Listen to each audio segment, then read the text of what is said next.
Kan hari ini menyelesaikan hari ini sampai eh, menyusun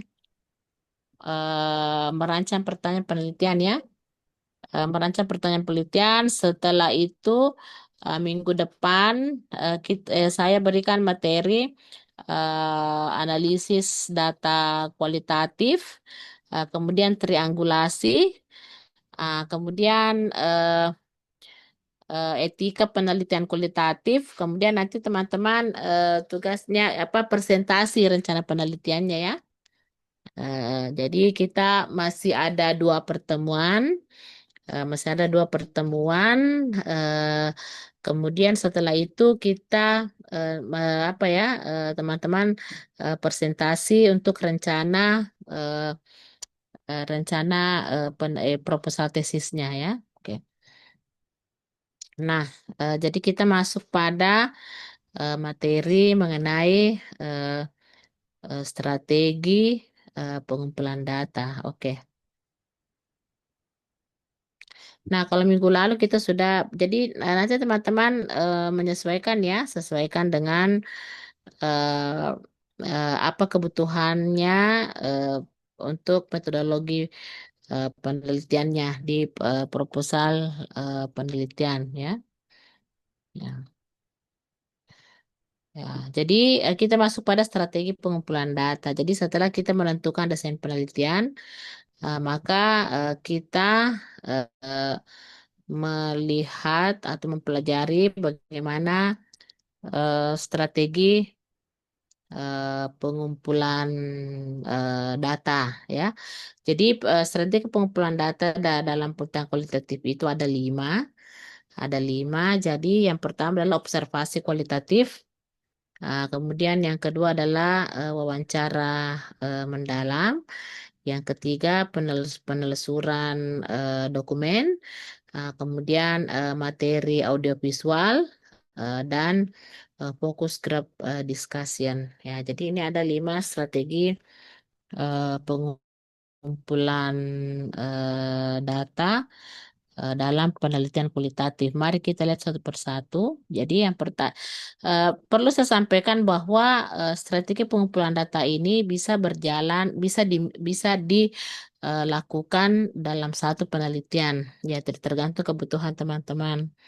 Jadi dan memang pada umumnya itu dilakukan dalam penelitian kualitatif, itu ada observasi kualitatif, ada wawancara mendalam, kemudian ada eh, bagaimana menyajikan secara audio apa me- merekam ya merekam proses pengambilan data atau pengumpulan data dengan audio visual. Jadi bisa divideokan, kemudian bisa kita eh, apa direkam eh, gambarnya. Kemudian bisa juga hanya dilakukan apa rekaman terhadap wawancara. Jadi sebetulnya eh, tergantung dari eh, informan ya. Apakah mereka eh, mau bersedia untuk diambil gambarnya atau fotonya. Yang kedua, apakah mereka bersedia eh, di reka apa ya di direkam secara visual. Nah, jadi nanti ada materi yang terakhir nanti saya akan berikan itu bagaimana etika dalam penelitian kualitatif. Nah, jadi ini memang terkait, apalagi kalau misalnya gini merekam ya, tidak sama kalau kuantitatif. Kita hanya mengumpulkan data melalui angket atau kuesioner. Nah, kalau kualitatif itu kira kita perlu merekam hasil wawancara. Nah, jadi kita masuk pertama. Jadi yang pertama adalah observasi kualitatif. Jadi observasi kualitatif itu, jadi peneliti langsung terjun ke lapangan untuk mengamati perilaku dan aktivitas partisipan atau informan di lokasi penelitian. Nah, jadi ini kita melakukan observasi. Jadi dalam kualitatif itu kita melakukan pengamatan. Jadi ini biasanya step pertama ketika kita akan melakukan penelitian. Setelah kita mendapatkan izin penelitian, kemudian mencari sumber-sumber yang kira-kira bisa memberikan kita informasi siapa informan yang tepat. Nah, maka ya langkah selanjutnya itu kita melakukan observasi, ya. Observasi, kemudian ya boleh juga yang pertama kita langsung bertemu atau ya melakukan wawancara mendalam dengan partisipan atau informan. Nah, jadi ini peneliti langsung terjun langsung ke lapangan, mengamati perilaku aktivitas informan lokasi penelitian. Nah, dalam penelitian kualitatif itu ada dua jenis keterlibatan eh, eh, peneliti. Ya, jadi ada peneliti terlibat sebagai partisipan penuh. Artinya kita berbaur dengan komunitas atau informan yang akan kita teliti. Nah, seperti itu. Jadi ini kalau kita melakukan penelitian etnografi. Nah, seperti itu. Ya, contoh misalnya kalau misalnya teman-teman akan melakukan penelitian di lapas, nah tentu ya eh, masuk berbaur dengan eh, teman-teman ya ya orang-orang narapidana di dalam lapas itu ya dengan ya kita ya eh, partisipan penuh artinya ya kita bertingkah seolah-olah kita juga narapidana artinya kita berbaur dengan mereka seperti itu. Atau kita sebagai partisipan artinya kita kita datang kita kemudian setelah selesai wawancara kemudian pulang jadi misalnya kita mengamati aktivitas keseharian kesehariannya setelah itu kita pulang besoknya datang lagi. Partisipan penuh itu ya tinggal tinggal di dalam komunitas itu. Jadi kita benar-benar ya merasakan ya seperti apa yang mereka rasakan sehingga dengan demikian biasanya kita lebih gampang mengeksplorasi eh, informasi yang akan yang kita perlukan. Nah, kalau kita terlibat secara penuh. Kemudian di samping itu ada wawancara mendalam atau in-depth interview. Jadi nanti teman-teman nanti di bagian terakhir eh, eh, slide ini, nah itu ada materi tentang bagaimana menyusun pedoman pertanyaan. Jadi eh, peneliti melakukan wawancara tatap muka terhadap informan melalui media atau langsung menggunakan pedoman pertanyaan. Ya, jadi wawancara itu bisa dilakukan melalui media. Seperti kemarin waktu COVID-19 tahun 2020 dan 2021 itu ya banyak peneliti kualitatif ya termasuk waktu itu saya ada eh, penelitian kualitatif tahun 2021 itu masih berlaku pembatasan akses. Jadi kita belum bisa bertemu langsung dengan banyak orang karena masih pemulihan COVID-19. Nah, itu kami mewawancara informan melalui WhatsApp video call atau lewat media Google Meet atau Zoom seperti ini. Ya, seperti jadi itu bisa kita menggunakan media. Hanya saja kalau media itu kan sebenarnya kualitatif itu kita harus mengamati secara keseluruhan. Jadi kualitatif itu bukan hanya kita berbicara soal apa yang disampaikan oleh informan, tetapi juga itu eh, interaksi dengan bahasa tubuh itu juga eh, sangat diperlukan ya untuk kejelasan informasi yang kita dapatkan ya. Seperti itu. Jadi nanti kita akan melakukan wawancara berdasarkan pedoman pertanyaan. Nanti ada sebentar materinya bagaimana kita menyusun pedoman pertanyaan. Nah. Kemudian penutulan dokumen. Jadi dokumen juga ini dokumen ini penting ketika kita melakukan pengumpulan data. Misalnya kalau kita yang kita teliti itu terkait dengan sejarah atau budaya, maka perlu penguatan dokumen. Nah, karena biasanya yang kita wawancara itu terutama misalnya kalau mengenai ya upacara keagamaan, kemudian terkait dengan sejarah peradaban Islam. Nah, tentu itu tidak cukup dengan pelaku karena itu sudah bukan pelaku utama. Artinya bukan misalnya yang pelaku utama yang dalam tulisan yang akan kita tulis itu tetap sehingga kita masih perlu menelusuri dokumen-dokumen yang ada. Eh, Semester lalu saya mengajar juga di konsentrasi syariah dan hukum Islam. Dia akan meneliti tentang Lontara Bugis yang sudah ada sekarang didokumentasi di Den Haag, Belanda.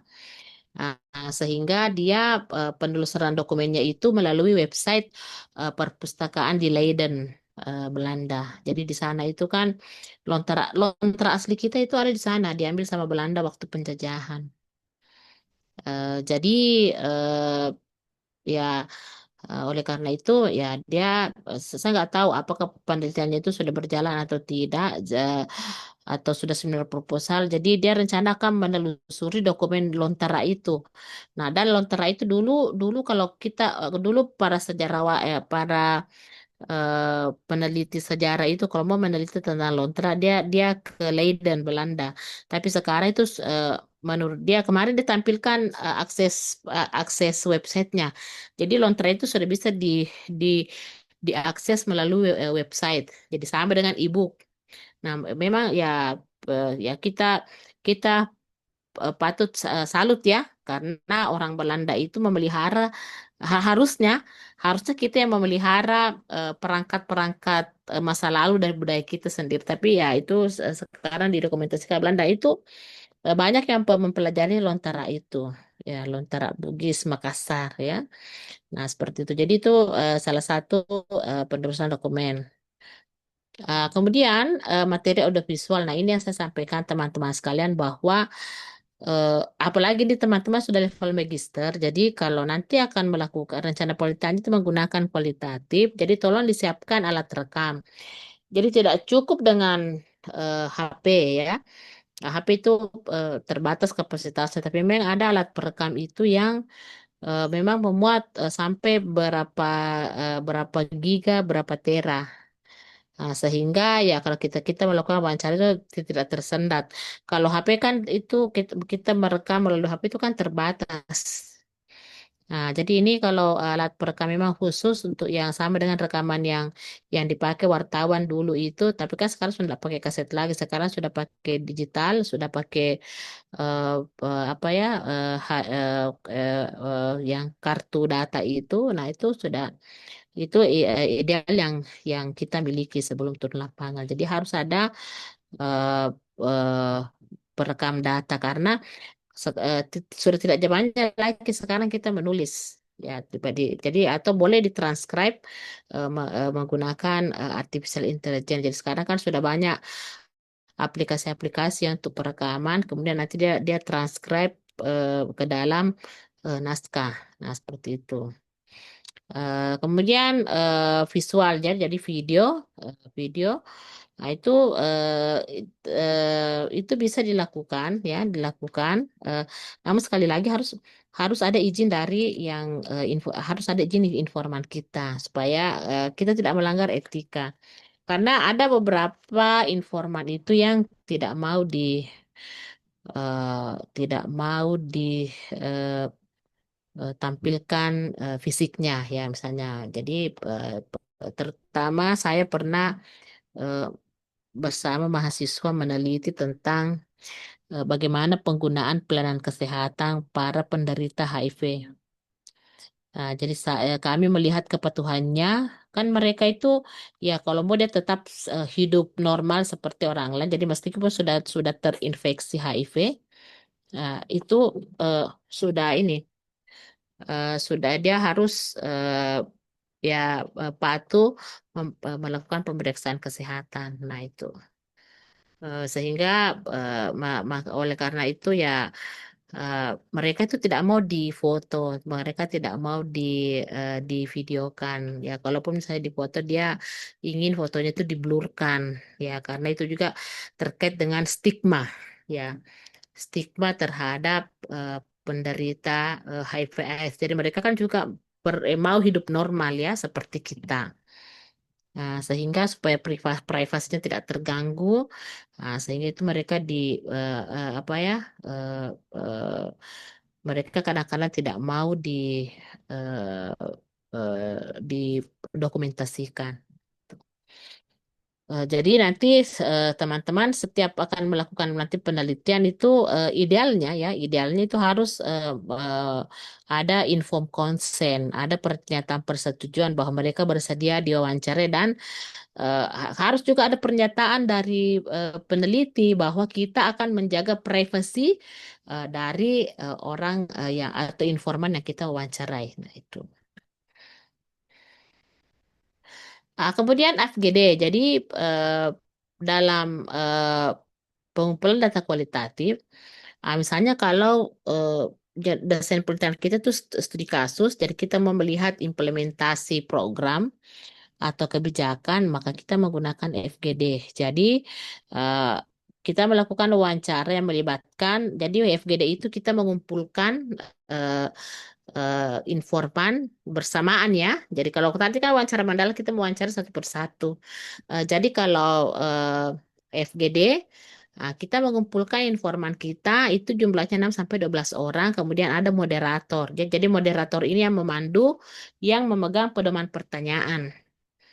Nah, jadi yang bertujuan untuk mendapatkan informasi dari informan secara bersamaan tentang suatu kasus atau masalah dengan latar belakang informan yang berbeda. Nah, itu. Nah, itu kalau FGD. Jadi misalnya kita mau melakukan FGD dengan mungkin masyarakat, kemudian tokoh masyarakat, kemudian ada pemerintah daerah. Nah, itu kan mempunyai latar belakang yang berbeda-beda. Apakah latar belakang pendidikan atau pekerjaan atau pengalaman. Nah, jadi FGD ini bisa kita lakukan. Jadi untuk melihat persepsi bersama misalnya ya. Ya.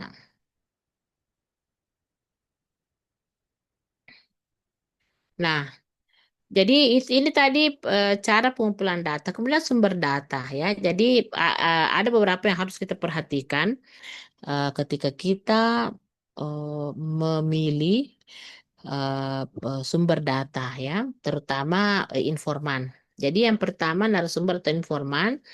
Jadi ini kita tidak asal memilih ya. Yang penting misalnya dia ada di komunitas itu tidak. Jadi kita harus informan itu harus kita seleksi karena yang kita ambil karena kita akan mengambil atau memperoleh informasi dari informan itu. Jadi yang pertama adalah kita harus ketika harus memilih narasumber, peneliti wajib memahami posisi atau peran narasumber dan kemungkinan akses informasi yang dimilikinya sesuai dengan kebutuhan penelitian. Jadi yang pertama yang harus kita perhatikan adalah kita harus melihat apa peran dari informan kita.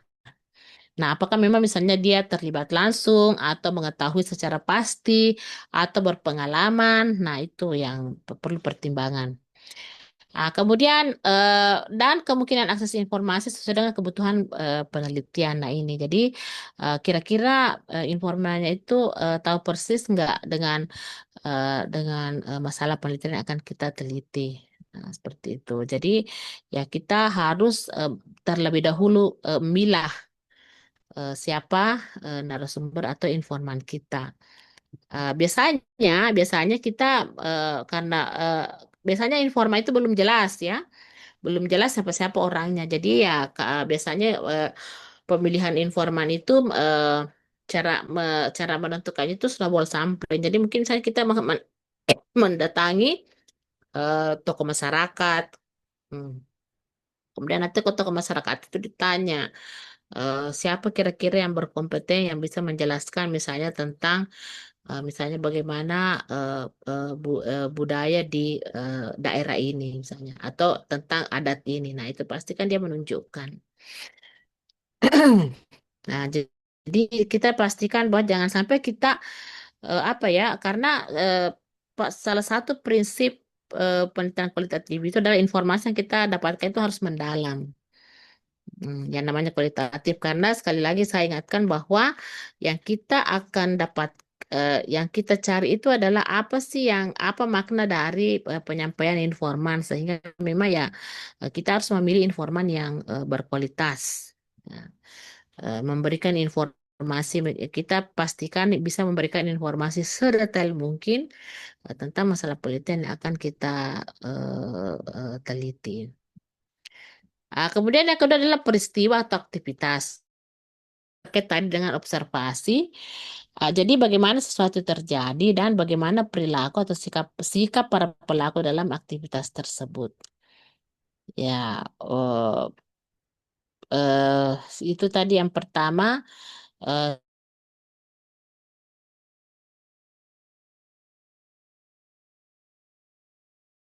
peroleh informasi eh, atau hasil wawancara tidak, tapi juga perilaku itu penting. Ya, jadi catatannya kadang peneliti perlu masuk menjadi anggota di masyarakat atau organisasi yang diteliti ya. Nah, jadi itu tadi saya katakan bahwa kita harus ketika kita mau mendapatkan informasi dan pertimbangkan faktor resiko ini juga. Ini seperti tadi misalnya ya. Seperti tadi, misalnya kalau teman-teman ingin kita mau melakukan wawancara eh, di misalnya di lapas, nah itu harus kita pertimbangkan resikonya. Ya, memang kita harus mengatur.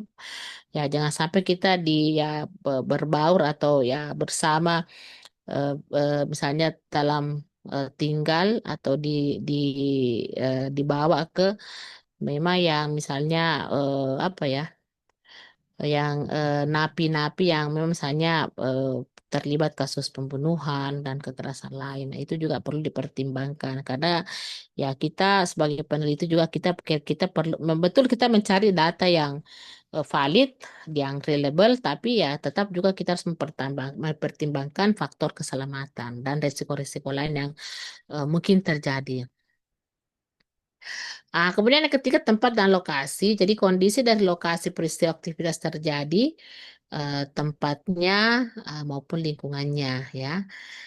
Keragaman benda yang terdapat di lokasi, kemudian tempat bisa memberikan informasi tentang peristiwa atau perilaku bahkan sikap dan pandangan para eh, pelakunya. Nah ini juga perlu kita pertimbangkan terutama ketika kita akan melakukan observasi ya, observasi eh, keseharian dari informan kita. Kemudian benda, gambar, dan rekaman tadi sudah ya. Jadi ini sudah kita tadi bahas. Kemudian dokumen arsip ya. Jadi ini sumber-sumber datanya.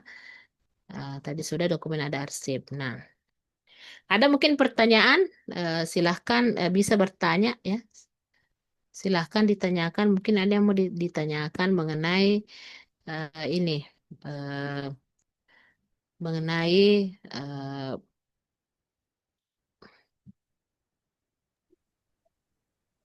Ya, Bu Dokter. ya Eh, silakan. ya, tapi Bu Dokter, tadi disebutkan bahwa salah satu teknik pengumpulan data itu melalui interview atau wawancara. Eh, Ya, dan bukti bahwa kita telah melakukan wawancara itu direkam pakai ya recorder. betul. Ya, bagaimana kalau misalnya kita Ya, sebagai peneliti merasa bahwa eh, responden kita itu tidak jujur, ada informasi yang kita sembunyikan. Nah, padahal ini kita sudah sampai pada tahap cross check. Responden kita bukan cuma dia, tapi kita hmm, mengecek informasi eh, dari responden lain. Nah, lantas kita merasa curiga ini responden yang satu ini eh, tidak jujur. Nah, bagaimana kita menuliskannya di laporan penelitian sementara kita tidak punya bukti bahwa dia tidak jujur. Kita hanya merasa dia tidak jujur. Kita cuma merasa bahwa dia tidak jujur. Ada informasi yang disembunyikan. Sementara uh, tidak ada rekaman karena wawancara itu direkam dan kita hanya merasa bahwa dia tidak jujur. Uh, Mungkin ada Bu Dokter yang teknik-teknik tertentu dalam wawancara yang membantu kita mempermudah mendapatkan bahan yang kita inginkan. Oke. Baik. Ini saya lupa tadi Pak Farid bahwa Ya, eh, eh, informan itu ada dua informan. Jadi ada informan utama, ada informan kunci. Jadi kalau misalnya Pak Farid merasa bahwa kayaknya ini informan ini tidak jujur. Karena ya, Bu Dokter. kalau informan lain itu mengatakan yang sama, hanya dia berbeda. Nah, kita mulai curiga bahwa sepertinya ini Bapak tidak jujur, ini informannya tidak jujur. Nah, itu ya. Jadi dalam berita kualitatif itu saya lupa sampaikan. Jadi ada dua informan. Jadi ada informan utama, nah, itu tadi yang kita partisipan. Kemudian ada informan kunci. Nah, biasanya itu informan kunci yang lebih tahu posisi partisipan kita. Nah, jadi misalnya dia biasa memberikan info, oh kalau itu dia memang biasa orangnya begitu, ada informasi disembunyikan. Dia tidak mau terus terang, tapi ya biasanya informan kunci lebih tahu kronologis kenapa dia bisa berbohong. Nah itu, jadi jangan lupa nanti Pak, kalau misalnya kita melakukan penelitian kualitatif, ada informan kunci. Nah itu tadi, jadi memilih juga informan kunci itu harus kita hati-hati. Jadi memang kita harus menyaring siapa-siapa yang memang yang pantas dari informan kunci. Yang artinya mengetahui, misalnya contoh kalau daerah wilayah rukun tetangga ya, pasti yang lebih tahu itu adalah RT-nya. Nah, seperti itu contohnya Pak. Jadi memang harus ada informan kunci.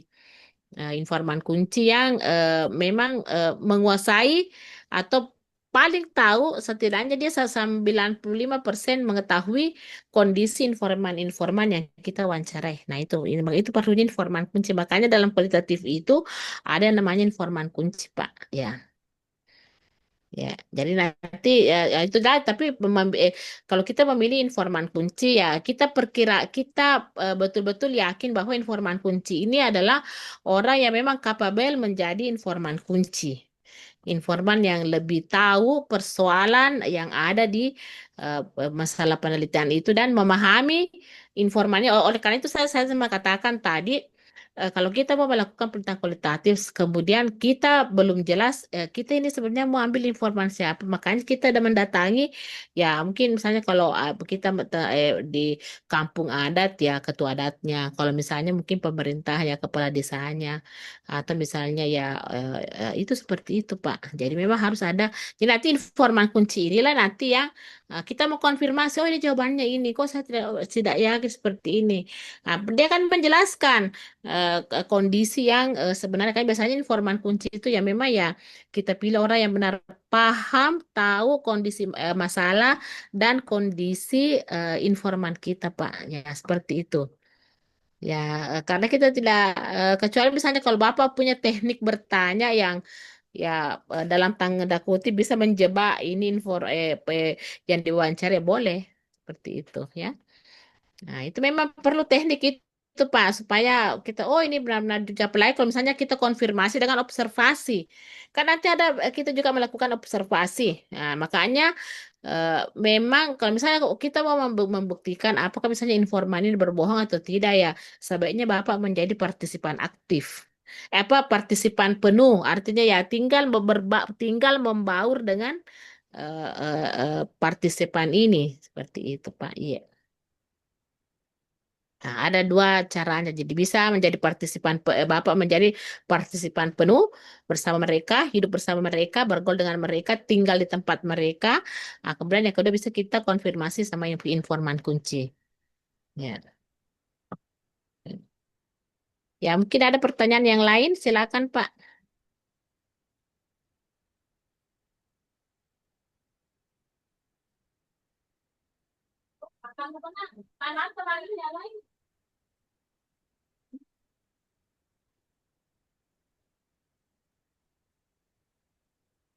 Ya, kalau kalau tidak ada lagi pertanyaan, kita masuk pada eh, materi berikutnya mengenai apa tadi?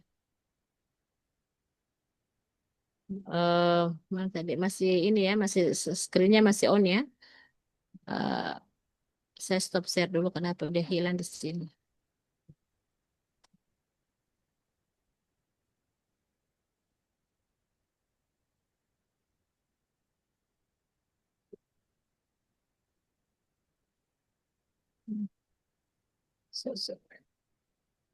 Nah, kita eh, masuk pada materi bagaimana menyusun kisi-kisi pertanyaan kualitatif. Jadi sebetulnya untuk menyusun kisi-kisi pertanyaan pertanyaan kualitatif itu gampang. Jadi kan hanya kisi-kisi ya namanya pedoman pertanyaan. Jadi kita kita perhati Bapak nanti silakan semua mendownload ya, pahami dulu pedoman karya tulis ilmiah Win Alaudin. Nah, di untuk penelitian kualitatif itu kan kalau kuantitatif itu kan di bab satu itu kalau kuantitatif itu kan ada definisi operasional dan kriteria objektif. Kalau kuantitatif. Nah, kalau kualitatif di situ ada deskripsi fokus. Jadi fokus kira-kira apa yang akan kira-kira apa fenomena apa yang akan kita gali di dalam penelitian kita itu. Ya, apa fenomena yang akan kita gali. Nah, itulah jadi fenomenanya itu kita terjemahkan ke deskripsi fokus. Kalau di kuantitatif sama dengan variabel, Pak, Bapak Ibu. Jadi kuantitatif, kalau kualitatif itu deskripsi fokus. Jadi dia kurang lebih sama dengan variabel kalau di kuantitatif. Jadi perhatikan deskripsi fokus tak. Jadi deskripsi fokus ini itulah yang akan memandu kita untuk menyusun pedoman pertanyaan. Nah, atau penyusunan kisi-kisi. Nah, sebagai pengantar bahwa berbeda dengan penelitian kuantitatif yang hasilnya dapat digeneralisasi, pertanyaan penelitian kualitatif berfokus pada penalaran mendalam dan kualitas hasil, serta hasil penelitian berlaku hanya pada subjek yang diamati. Ya. Nah, jadi ini sebagai salah satu ciri penelitian kualitatif. Jadi hasil penelitian kita nanti itu hanya berlaku pada eh, komunitas atau area informan penelitian kita. Tidak sama penelitian kuantitatif eh, eh, karena kita populasi homogen, sehingga kemudian karena untuk menghemat waktu, menghemat efisiensi dan efektivitas sehingga ambil hasil eh, pengolahan data kita nanti itu bisa digeneralisasi populasi. Nah, tetapi kualitatif tidak. Jadi hasil penelitian itu berlaku pada area atau komunitas yang kita teliti. Nah, seperti itu. Kemudian, jadi hasilnya kita tidak bisa digeneralisasi. Olehnya itu kita harus berfokus pada penalaran yang mendalam, sehingga memang kita menyiapkan kisi-kisi atau daftar pedoman pertanyaan. Ya. Kemudian dalam menyusun pertanyaan atau pedoman pertanyaan, jadi eh, pertanyaan itu harus dimulai dengan kata mengapa dan bagaimana ya dalam pemberian kesimpulan. Jadi eh, mengklarifikasi data ke dalam pola untuk menyimpulkan hasil. Jadi nanti pertanyaan kita itu dimulai sebetulnya itu harus karena ini sebetulnya pertanyaan penelitian kualitatif itu terkait dengan eh, filsafat penelitian. Jadi ada apa ya? Ada aksiologinya, ada jadi ada tiga ya. Jadi kita harus menjawab tentang apa, mengapa dan bagaimana. Nah, apa yang akan kita eh, telusuri, kemudian mengapa eh, eh, demikian, nah, kemudian bagaimana bisa terjadi, misalnya. Oke. Jadi mengapa, bagaimana dan mengapa. Jadi apa, bagaimana dan mengapa. Nah itu. Jadi ini pertanyaan atau apa kata tanya ya, kata tanya yang sering muncul. Jadi kunci pertanyaan kualitatif itu sebetulnya tergantung pada pedoman pertanyaan. Jadi ini penting supaya eh, penelitian kita itu terarah. Karena begini Pak, sesuai menurut pengalaman saya, ya jelas-jelas sudah ada pedoman pertanyaan. Apalagi kalau yang kita wawancara itu ibu-ibu, ya kadang-kadang topik wawancara itu melebar.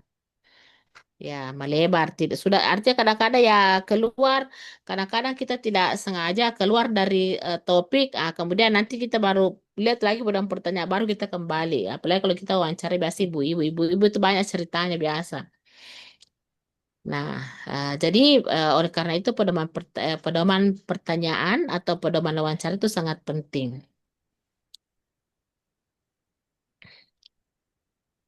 Jadi namanya pedoman pertanyaan artinya bahwa pertanyaan itu bisa berkembang seiring dengan jawaban informan. Ya, jadi makanya kita memang harus menyimak. Oleh karena itu supaya aktivitas menyimak kita tidak pecah, makanya nanti teman-teman yang akan memang serius untuk menyelesaikan penyelesaian tesisnya menggunakan kualitatif, sediakan ki alat-alat perekam yang kemungkinan tidak bisa terputus-putus, ya tidak putus-putus, dan usahakan memang ya kapasitas datanya besar. Nah, karena kadang-kadang kalau kita pakai HP itu apalagi kalau HP-nya sudah full eh, penggunaan datanya itu bisa bisa terputus. Nah, jangan-jangan kita tidak perhatikan ada substansi wawancara yang hilang. Nah, gitu. Ya. Jadi, oke, bagaimana awal merancang pertanyaan penelitian? Jadi, yang pertama adalah penelitian kualitatif itu berfokus pada mendeskripsikan dan menjawab pertanyaan tentang konteks dan peserta. Jadi, eh, ada secara deskriptif, ya. Nah, kemudian bagaimana pertanyaan tentang ya mendalam tentang masalah masalah penelitian atau deskripsi fokus pada penelitian. Nah, ini nanti perlu teman-teman perhatikan ketika nanti turun lapangan itu jangan wajib hukumnya untuk tidak menggiring pertanyaan menggiring jawaban informan. Ya, jadi kita kan ini mau mendapatkan informasi yang alamiah, yang natural dari informan. Jadi kita sebaiknya tidak menggiring. Nah, apalagi kalau misalnya pertanyaan itu ya bersifat ya kita mengarahkan bahwa oh, misalnya pendapat mereka tentang kebijakan ini itu harus bagus supaya nanti kalau dibaca pemerintah anggota DPR itu memang ini programnya yang ini bagus meskipun prakteknya di lapangan itu tidak seperti itu. Jadi kita biarkan mereka mengeluarkan apa ya unek-uneknya, mengeluarkan jawabannya itu sesuai dengan pemikiran mereka. Jadi kita jangan menggiring. Sebaiknya wajib hukumnya tidak menggiring jawaban informan. Ya, kalau kualitatif tidak sama kalau kuantitatif. Dari model pertanyaan kuesioner saja itu sudah jelas kita menggiring mereka untuk menjawab sesuai dengan apa maunya kita. Ya, itu kan terbatas itu pilihannya hanya sampai kalau ndak 5, 6. Nah, seperti itu. Jadi kalau kualitatif ini ya kita membebaskan mereka mengemukakan eh, apa informasi mereka tentang deskripsi fokus yang kita tanyakan. Nah, langkah-langkahnya adalah, nah ini yang penting. Selain juga tadi itu kita perlu mengenal eh, eh, perlu mengenal informan. Jadi yang perlu kita juga itu identifikasi adalah kita mengidentifikasi itu tadi perspektif informan terhadap peristiwa, praktek, keyakinan pada masalah penelitian.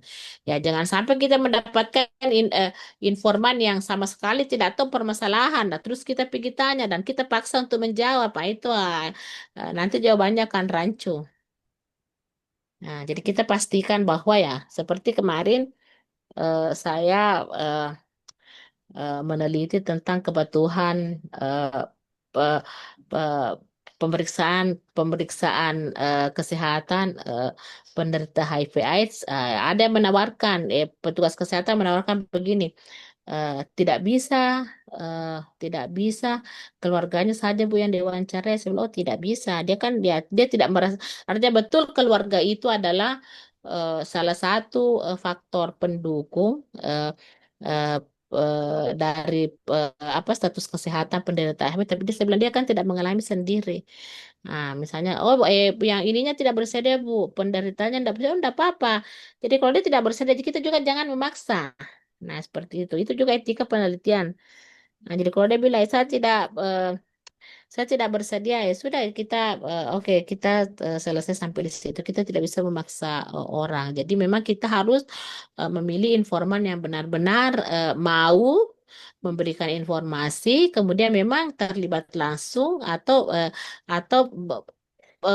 paham persis dengan masalah penelitian yang akan kita teliti. Nah, jadi kemudian jelajahi area penelitian dan pahami fenomena kelompok tertentu. Jadi itu perlu juga pengenalan lokasi, lokasi penelitian. Ya memang ya orang bilang, mahasiswa biasa bilang ini kualitatif gampang, tapi tidak segampang yang kita bayangkan. Ada banyak seperti ini menentukan informan lah ya. Ini yang harus kita lakukan. Kita mengidentifikasi dulu perspektifnya, kemudian apakah tentang kita harus mempelajari dulu lingkungannya sebelum kita ya membuat atau menyusun pedoman pertanyaan. Meskipun di proposal kita sudah ada deskripsi fokus, tapi yang masalah di lapangan itu adalah ya apakah deskripsi fokus itu sudah tepat kita tanyakan pada informan memang yang capable.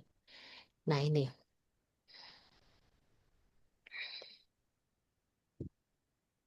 Kemudian yang prinsip kedua adalah fokus pada kualitas bukan angka. Jadi eh, kalau kita menyusun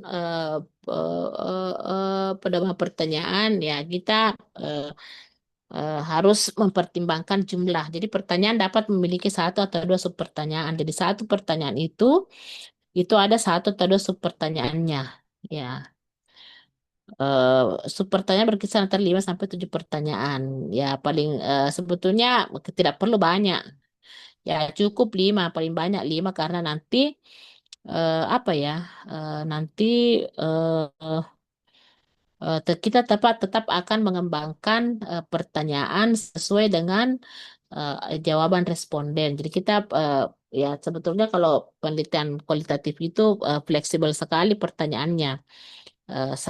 Kita hanya satu kali memperhatikan pedoman, setelah itu nanti ya jawaban itu akan mengalir sesuai dengan apa pertanyaan mengalir sesuai dengan jawaban responden. Nah, kalau sudah jenuh ya maka kita baru pindah ke pertanyaan yang lain. Jadi ya kalau bisa maksimal hanya 5 pertanyaan saja. Nah, eh, jadi kita mulai dengan pertanyaan fokus bagaimana, apa, kemudian kita tanyakan mengapa, ya. Jadi ada pertanyaan aksiologi, ontologi, itu. Kemudian pertanyaan itu berfokus pada satu konsep atau fenomena. Jadi setiap setiap satu pertanyaan itu berfokus pada satu konsep atau fenomena, ya. Setiap pertanyaan deskripsi fokus itu harus fokus pada satu konsep atau fenomena. Jadi misalnya kalau Bapak dan Ibu punya 3 deskripsi fokus, ya eh, buatlah 3 pertanyaan, ya. Buatlah 3 pertanyaan. Kemudian kembangkan pertanyaan saat wawancara berlangsung. Ini sudah sering kali saya sampaikan, ya. Nah, jadi contoh ini contohnya ya. Jadi ada pertanyaan ontol. Jadi dalam kita menyusun instrumen kualitatif, itu ada 2 jenis pertanyaan.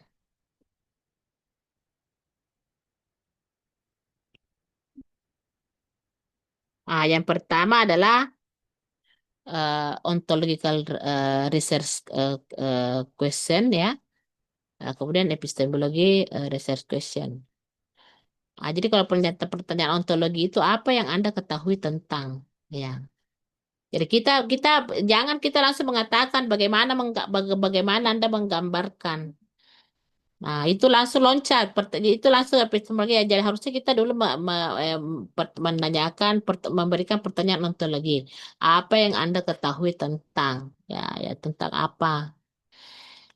Nah, kemudian ya bagaimana Anda menggambarkan. Jadi sama dengan kalau kita misalnya mungkin ada teman-teman di sini yang guru atau ya atau praktisi mengajar. Nah, tentu kita kalau kita memberikan pertanyaan itu jangan langsung yang susah-susah. Jadi yang dimulai dengan pertanyaan yang mudah. Jadi pertanyaannya ya kita mau tahu dulu apakah dia ketahui eh, apa mereka ketahui tentang misalnya fokus penelitian kita yang pertama. Ya, kalau dia tahu ya dia akan menjelaskan. Kalau tidak, ya kita kan ah, kalau jadi teman-teman itu harus siap dengan kemungkinan-kemungkinan jawaban. Misalnya kalau dia tahu, nah tentu kita melanjutkan pertanyaan ke sub pertanyaan selanjutnya.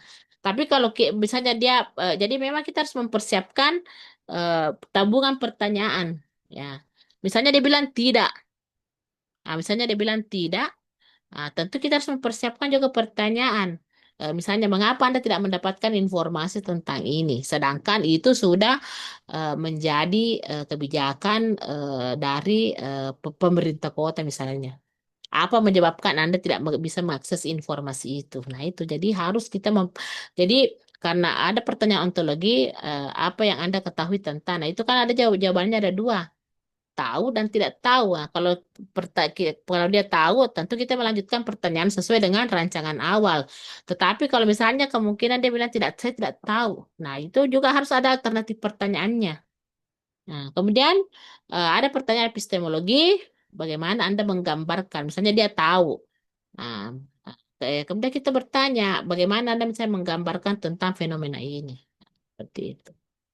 Jadi ini memang sangat perlu ya teman-teman untuk jadi apa ya kuesioner itu harus apa pedoman pertanyaan itu harus dirancang sesuai dengan ini eh, sesuai dengan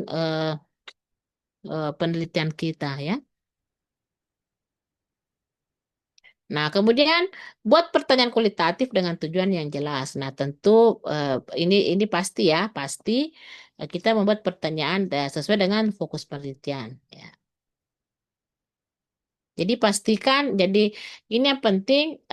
Kemudian yang pertama harus kita pahami adalah pertanyaan penelitian itu terlebih dahulu harus dipahami dengan baik, harus dipahami dengan baik oleh peneliti. Nah, jadi harus teman-teman itu sebelum turun lapangan ya, teman-teman harus menguasai dulu masalah penelitiannya dan menguasai ya teori-teori, kemudian fenomenanya dan sebagainya ya. Karena eh, jadi pastikan pertanyaan terdefinisi dengan baik sesuai dengan fokus penelitian sehingga komunikasi informan berjalan dengan lancar ya. Itu yang ya saya sampaikan bahwa ya teman-teman eh, makanya eh, sebaiknya masalah penelitian itu eh, bers- eh, itu artinya itu berasal dari teman-teman. Ya, bukan kalaupun misalnya itu saran promotor dan kopromotornya nanti ya ya Anda harus berupaya, teman-teman harus berusaha menguasai. Ya, kan biasanya kan promotor dan kopromotor itu eh, mau menyesuaikan penelitian mahasiswa dengan roadmap penelitiannya. Ya, jadi ya, ya mau tidak mau, suka tidak suka, teman-teman harus menguasai tawaran masalah atau judul yang diberikan oleh promotor dan kopromotor. Akan tetapi ya, kalau menurut saya ya lebih bagus kalau sebetulnya eh, masalah penelitian itu sumbernya dari teman-teman sendiri, sehingga ya saya yakin bahwa kalau eh, masalah penelitiannya itu teman-teman yang mencari, mendapatkan, mengelola sendiri. Nah, bisa dipastikan Anda menguasai masalah penelitiannya, ya. Nah, jadi Sekali lagi bahwa tolong teman-teman memang kuasai konsep. Ya, kuasai konsep. Jadi oleh karena itu pertanyaan harus terdefinisi dengan baik sesuai dengan fokus prioritas sehingga komunikasi dengan informan bisa lancar. Maka karena jangan sampai Anda tidak paham, ya apa informan tidak paham, Anda juga paham. Ya pasti pertanyaannya akan stuck. Kita tidak tahu lagi apalagi nih, nanti jangan sampai kita bingung sendiri depannya informan kan ya bikin malu ya. Nah, kemudian sampaikan tujuan melakukan perintahan dan minta kesediaan informasi secara tertulis. Nah, nanti ini Kak akan materinya ini ada materi tersendiri yaitu etika dalam penelitian kualitatif. Nah, jadi ini adalah dari teknik ya. Jadi ini ada teknik laddering untuk menyusun pertanyaan. Jadi ya ini awalnya pertanyaannya pertanyaan mendasar umum. Misalnya why did you buy this t-shirt? Because I like the color. Kemudian konsekuensinya ini adalah pertanyaan atribut ya. Kemudian what do you like about that colors? It make me feel relaxed. Jadi awalnya sebetulnya ketika ditanya kenapa dia menyukai sebetulnya dia bukan bajunya yang dia suka. Bukan kemejanya yang dia suka tetapi warna kemejanya yang dia suka. Nah, setelah ditanya rupanya dia menyukai warna itu karena itu membuat dia merasa nyaman ya, merasa nyaman. Terus ditanya lagi, jadi pertanyaan kualitatif itu harus begitu. Nanti ini kan belum jenuh ya, ini masih ada lanjutnya. Jadi jangan jangan sampai di sini saja. Kemudian why does ya, mengapa ya? Mengapa it make you feel relaxed? Kemudian jawabannya it's remind me of the countryside where I grew up. Jadi itu mengingatkan saya uh, di kota kelahiran di mana saya dibesarkan. Jadi awalnya dia hanya suka warnanya. Rupanya, rupanya bukan persoalan warna. Jadi ternyata dia menyukai warna itu karena itu mengingatkan dia pada suasana kota kelahirannya di mana dia dibesarkan. Nah, seperti itu ya. Nah, oke. Ada pertanyaan untuk eh, eh, bagaimana menyusun pedoman pertanyaan kualitatif ini? Eh, oke. Saya ingin bertanya kepada teman-teman dulu. Apakah semuanya nanti teman-teman ini eh, semuanya apa penelitian kualitatif ya, Pak Farid ya? Saya lupa tugasnya kemarin. Saya tidak hafal ada berapa kuantitatif, ada berapa kualitatif. Kalau saya pribadi, Bu Dokter kualitatif. Pak Sadida kualitatif. Yang lain Pak Farid. Saya juga, Bu Dokter, kok penelitian kualitatif. Oke, oke. Kalau Tuti, Ya, Bu Dokter, sama ya, eh, oke. juga kemarin pakai kualitatif. Kemudian eh, kemarin itu pembimbing sempat memberikan apa eh, pedoman wawancara juga. Oke, Tapi ya. dia cara menyusun pedoman wawancaranya itu dari rumusan masalah, kemudian dikembangkan menjadi beberapa pertanyaan. Ya, oke. Itu Oh ya, jadi menjadi beberapa. Oh ya, jadi ya beda ya metodenya. Kalau kalau kalau saya kan yang artinya ya kita kan memang jadi begini Pak, metodologi itu memang kalau seandainya itu adalah aliran ya beda-beda mazhabnya juga itu. Jadi tergantung buku apa yang dipelajari. Ya, jadi kalau saya dasar kalau misalnya tadi pembimbingnya Tuti eh, itu dasar membuat apa pedoman pertanyaan itu dari masalah pengembangan pertanyaan masalah penelitian ya. Oke. Jadi kan itu nanti kan tapi kayaknya itu juga nanti masalah penelitian menjadi skripsi fokus. Indah, bagaimana Indah? Apa rencana penelitiannya? Apakah Iya, iya Bun. nanti rencana penelitiannya kualitatif atau kuantitatif? Kual insya Allah Bunda. Oke. Kalau Arjung, Pak Arjung, ini rencananya kualitatif atau kuantitatif, Pak? Belum ini Bunda, belum. Masih mikir lagi Bunda. Oh, Tapi tapi sudah ada Heeh. rancangan judulnya. Itu rencana apa? Apa rencana judulnya, Pak? Kan itu bisa ketahuan dari judul itu bisa juga ketahuan metode yang akan digunakan. Apa rencana judulnya, Pak Arjun? Eh, mau lebih ke arah budaya. Jadi kemungkinan sama dengan teman-teman juga itu Oh ya berarti nanti penelitian rencana kualitatif kualitatif. ya. Oke. Oke, kalau begitu karena semuanya kualitatif, jadi untuk saya minta teman-teman nanti apa ya merumuskan pedoman pertanyaannya ya.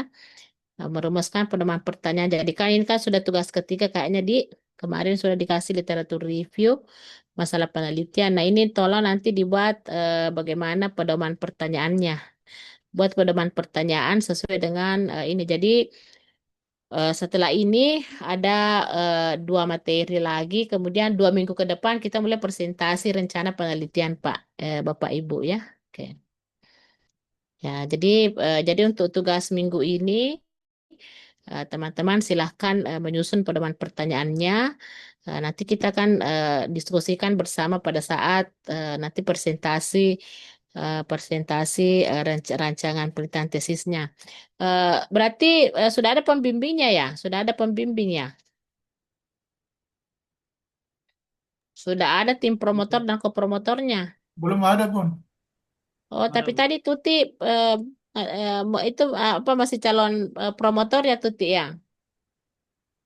Belum dokter, itu tadi saya sempat tunggu waktu S2. Oh iya, oke. Jadi ya oke. Karena semuanya kemarin memang saya kesulitan memberikan tugas untuk ini karena yang penelitian kualitatif karena ada yang bervariasi tapi untuk kelas 2 kelas di dirasa ini itu rata-rata pakai kualitatif meskipun yang di kelas yang satunya itu SHI berapa itu ada satu kuantitatif tapi tetap saya berikan semuanya tugas jadi teman-teman ini tolong tugasnya nanti adalah teman-teman menyusun pedoman pertanyaan berdasarkan judul atau permasalahan penelitiannya ya. Nanti Pak Wahyu nanti tugasnya Pak dikumpul dalam satu Google Drive. Nanti saya akses di Google Drive-nya. Kalau saya mau apa ya cross check tugasnya. Ya. Oke, Pertanyaan saya itu kira pun. ya, Pedoman silakan pertanyaan. Pak. Yang tugas pedoman pertanyaan. Kenapa Pak? Ya. Ya, tugasnya tadi pun. Ya, itu tugasnya teman-teman. Silakan membuat pedoman pertanyaan. Ya, Oh kan iya. pasti kan sudah ada rencana fokus penelitiannya kan. Nah, jadi atau sudah ada rumusan masalah penelitiannya. Nah, jadi silakan teman-teman mencoba untuk menyusun pedoman pertanyaan penelitiannya. Nanti diskusikan bersama pada saat sesi diskusi pemaparan rencana penelitian atau rencana proposal penelitiannya, ya. Iya pun. Ya, nanti setelah ini saya bagikan materinya ya, saya kirim itu nomornya Pak Wahyu ya, Pak Farid, Pak Farid. Iya, iya pun.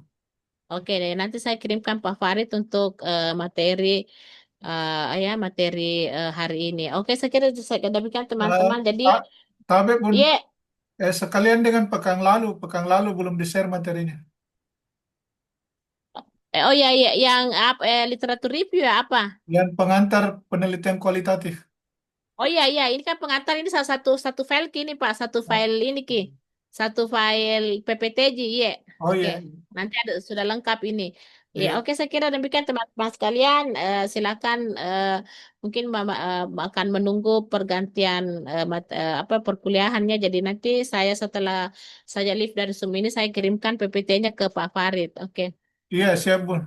Ya, oke. Terima kasih Pak ya dan teman-teman semua untuk pertemuan kita hari ini. Terima kasih. Assalamualaikum warahmatullahi wabarakatuh. Waalaikumsalam. Waalaikumsalam. Waalaikumsalam warahmatullahi wabarakatuh. Syukran benda.